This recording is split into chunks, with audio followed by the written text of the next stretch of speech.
Well, Francesca, very, very grim story. But in the midst of this, there is a silver lining. We're joined now by Jonathan Blevins of Samaritan's Purse, a Christian humanitarian organization. Jonathan, we thank you for your time and we welcome you now to America's Forum. Thank you. How are you doing today? We're doing fine, Jonathan. Are you on scene right now, or do you have people in place? Can you update us? I guess it was Sunday when Arkansas was especially hard hit. How are the communities there holding up at this point? The communities here right now are devastated by the destructions they had. I'm currently in Mayflower, Arkansas, where we'll be setting up our operations at. We're getting set up here at the First Baptist Church in Mayflower, just outside of the barriers where they have the roads closed off, looking at the destruction now. Well, as you are there on the ground, I know a lot of people watching this program via internet would love to help out. Jonathan, what is the best way for people to help you help those people there in Arkansas? Well, the best way to help us is come and volunteer. Come and help us be the hands and feet of Christ. Help us reach out to these local homeowners. They can come and meet with us here at the church. We're going to do volunteer check-in at 7:30 a.m. and at 12:30 in the afternoon, and then we'll put them on a team and allow them to go in and help with the homeowners. So you're looking for manpower. You're issuing the all-call. People within the sound of your voices, do they need to go to the Samaritan's Purse website to sign up, or do they just need to come be with you there at the First Baptist Church, I believe in Mayflower? Is that where you're located?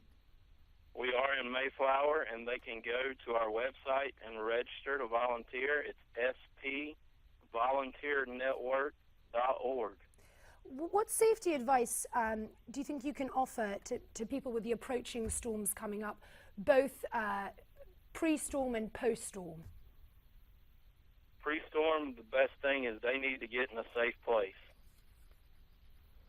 And when we think about this, Jonathan, and we hear the old saying that lightning does not strike twice. However, when you take a look at the forecast, some of the areas hit the other day remain in a storm zone, if you will. So your attitude on the ground, knowing that the conditions could replicate in a matter of hours, I guess there's a lot of prayer going on that these storms stay away this time.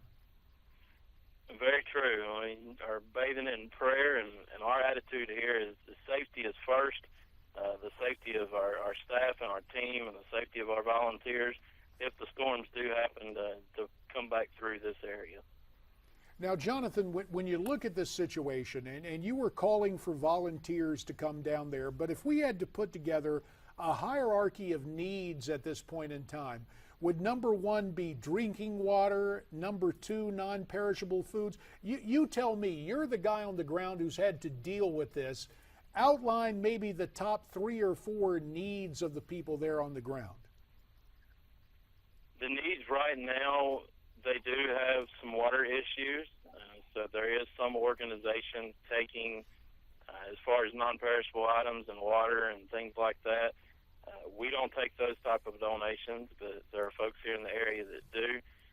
We're reaching out to the physical need that they have, and the need to clean up the debris from the storm, find their belongings if they can, tarp their roofs if the house is still standing to make it waterproof for when the next storm does come.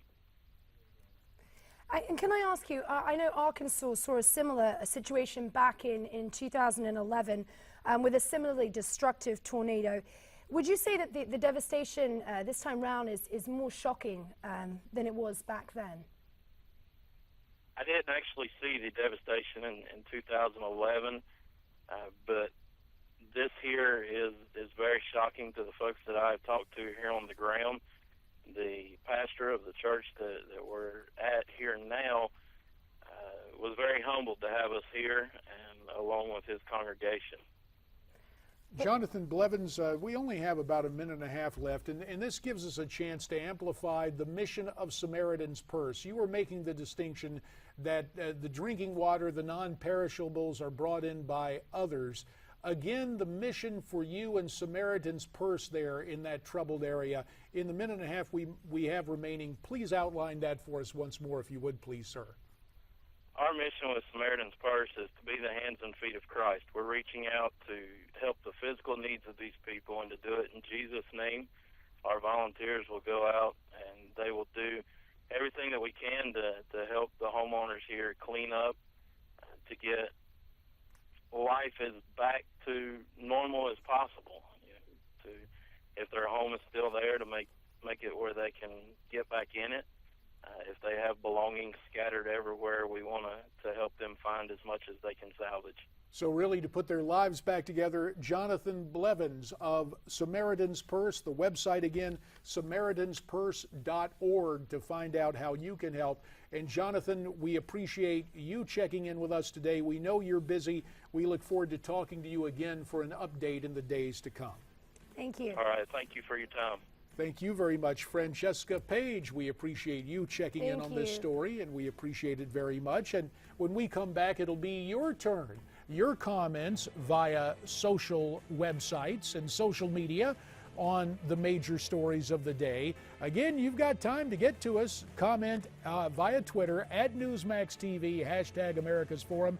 The address, connectednewsmaxtv.com. And of course, there's Facebook. Our Faces coming right back.